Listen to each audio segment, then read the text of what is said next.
नमस्कार साथियों, SB coaching Naugaon के इस यूट्यूब प्लेटफॉर्म पर आप सभी का हार्दिक स्वागत है। मध्यकालीन भारत में आज का टॉपिक है आपका बलवन।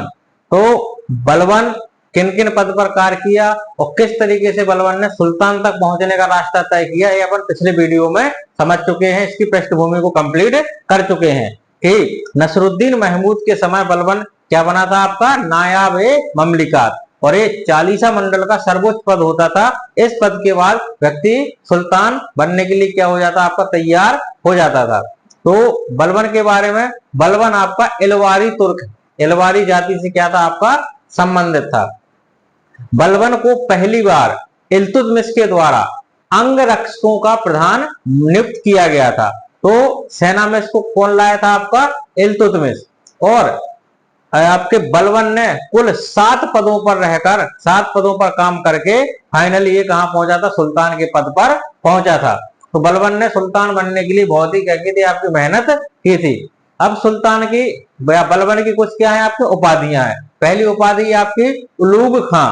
उलूग खां मतलब खानों का खान। उलूग खां की उपाधि बलवन को नसरुद्दीन महमूद के द्वारा प्रदान की गई थी।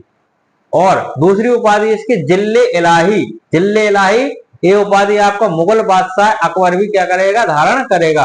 तो जिल्ले इलाही इसकी बहुत ही इंपॉर्टेंट क्या है, आपकी उपाधि है। उसके बाद है आपकी गयासुद्दीन, और गयासुद्दीन के बाद नियामते खुदाई। तो ये 4 उपाधियां आपकी किसकी हैं, बलवन की हैं। अब आपके एक व्यक्ति हैं, लेखक है बर्नी।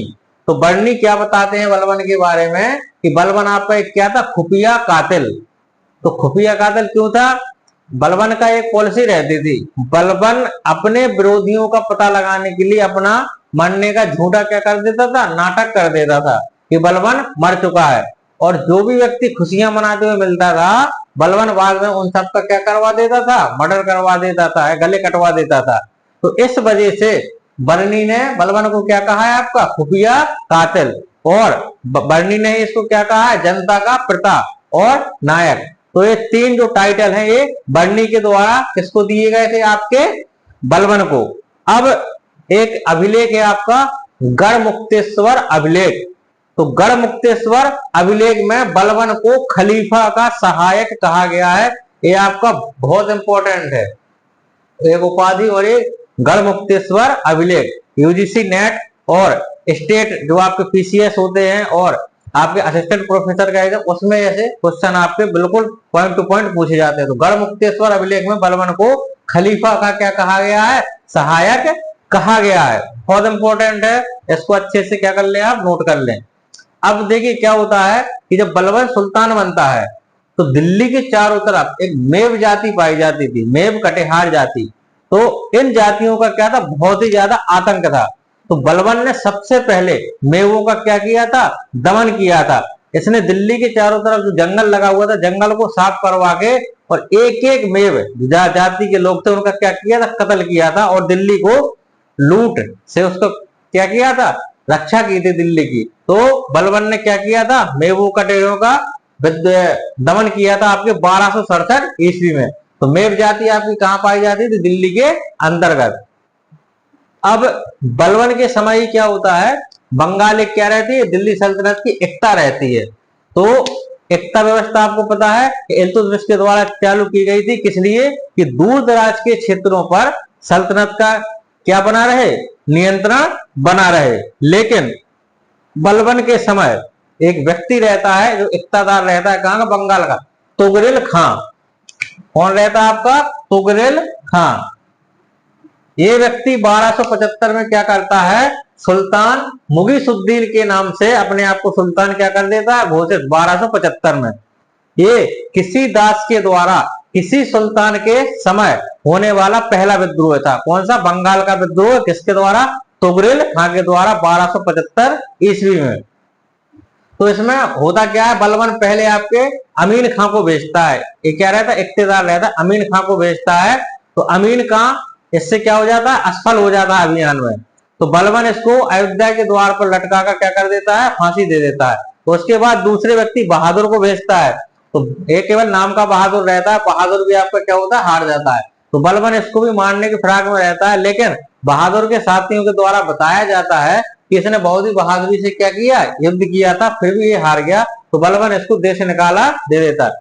अब बलवन अपने पुत्र बुगरा खां और बलवन, बुगरा खां इसका पुत्र रहता बुगरा खां और बलवन 1280-81 में दोनों स्वयं बलवन क्या करता है, इस अभियान का नेतृत्व करता है और बंगाल में जाके क्या करता है, विद्रोह का दमन करता है। तो बलवन के आने की खबर सुनकर ही आपका कौन, आपका तुगरिल खां उड़ीसा के जंगलों में भाग जाता है।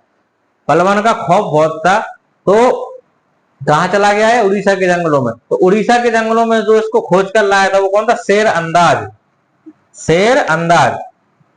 तो शेर अंदाज नामक व्यक्ति तुगरिल खां को कहा, उड़ीसा के जंगलों से खोज कर लाया था और बलवन ने इसको इतनी भयानक दर्दनाक सजा दी थी, इसने बंगाल के बाजार में इसको लटकवा कर इसकी खाल में क्या भर दिया था, भूसा भर दिया था। जो कहावत होती है ना, खाल में भूसा भरना, उसकी शुरुआत बलवन ने की थी। और बलवन ने इसको इतनी कठोर सजा दी थी कि जिस व्यक्ति ने इसको देखा था, सुना था, तो उसके मन में विद्रोह का ख्याल दूर दूर तक आना छोड़ दिया था कि हमें जब तक बलवन शासक रहेगा तब तक यहाँ कोई विद्रोह नहीं हो सका। इसलिए ये अपने पुत्र बुगरा खां को साथ में ले गया था। बुगरा खां इतना भयभीत हो गया था कि वो बंगाल से वापस लौटा ही नहीं दिल्ली। तो बंगाल का इक्तादार किसको बना दिया गया था, आपके बुगरा खां को।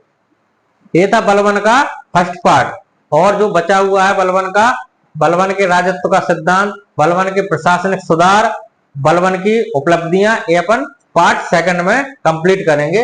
ये था आपका बलवन। तो बलवन दिल्ली सल्तनत का एक बहुत ही महत्वपूर्ण शासक रहा है, जिसने अपने समय जो इल्तुतमिश के समय से मृत्यु के बाद जो दिल्ली में क्या थी, उठापटक चल रही थी, उसको बलवन ने क्या किया, शांत किया और दिल्ली को एक क्या किया, स्थायित्व प्रदान करने का काम किसने किया, बलवन ने।